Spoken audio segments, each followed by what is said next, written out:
Hey guys, Cam here from PhoneDog.com, and this device has been out since last Friday. Now, Apple cameras on their iPhones in the past have always been really good. Even though the megapixel count hasn't always been the highest, they still produce some fantastic results, and that's mostly down to the processor, the software, and also the quality of the lens inside the phone. Now, this has been built with some really cool technologies like a new really slow motion and some phase detection autofocus stuff. So I wanted to give it a test and see exactly what it was and give you a quick tour of what the camera is, what it's like to use, and how simple it is. Now, the camera has some great features and it's really easy to get to each one. You simply swipe through the different modes. So you have video, camera, square photo, time-lapse, slow motion, and panorama all in one easy to use user interface. You don't have to dig into any settings menus to get there. You just slide your thumb or your finger across to get to the mode that you want. Now, the iPhone 6 Plus's camera has actually impressed me quite a lot. It's got really nice colours, it's really quick to focus and produces some really nice details. So you get good sharp images with a great tone, you get some really nice vibrant colours, which is something that perhaps older iPhones didn't have as much. In years gone by, what I found with a lot of iPhones was that it actually faded out the colours to make them look more natural.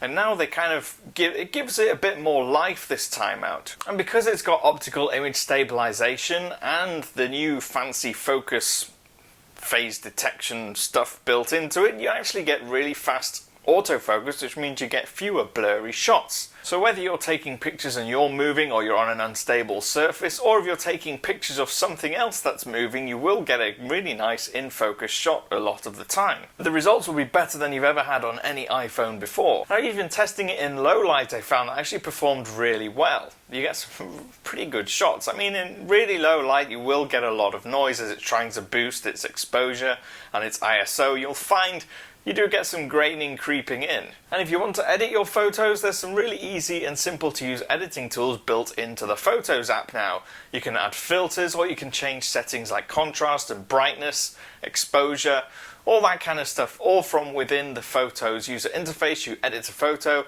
and then just slide some sliders along to change it. It's ridiculously simple. The slow motion on this camera shoots at 240 frames per second.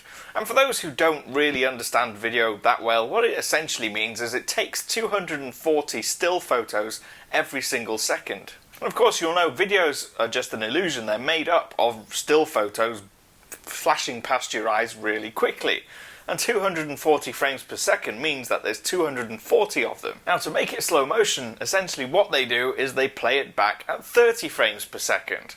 So instead of having all of them going past every second, you have just 1/8 of them going past every second, and that gives the illusion that it's going much slower. And the results are pretty good. So you can take the usual shots of people blowing seeds off an old dandelion plant, or you can do all sorts of things like jumping and water droplets or rain, whatever you want. And it does look really cool. You don't lose too much light, which is often a case with slow motion video, but because it's at 720p, you do lose some sharpness when you compare it to the full HD video recording that this camera does as well. Now, the camera, like I've already mentioned, has features that old iPhones have had before, like time-lapse and panorama.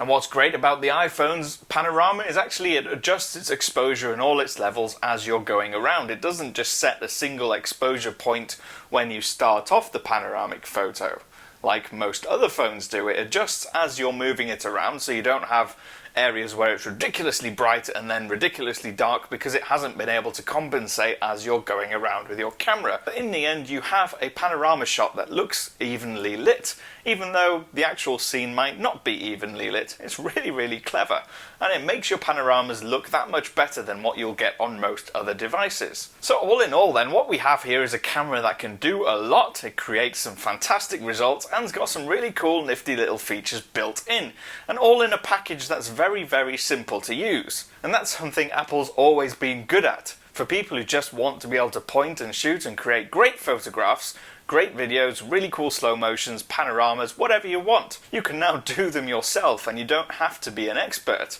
And that's fantastic. I'm Cam, I'm at PhoneDog_Cam on Twitter, and I will see you again soon.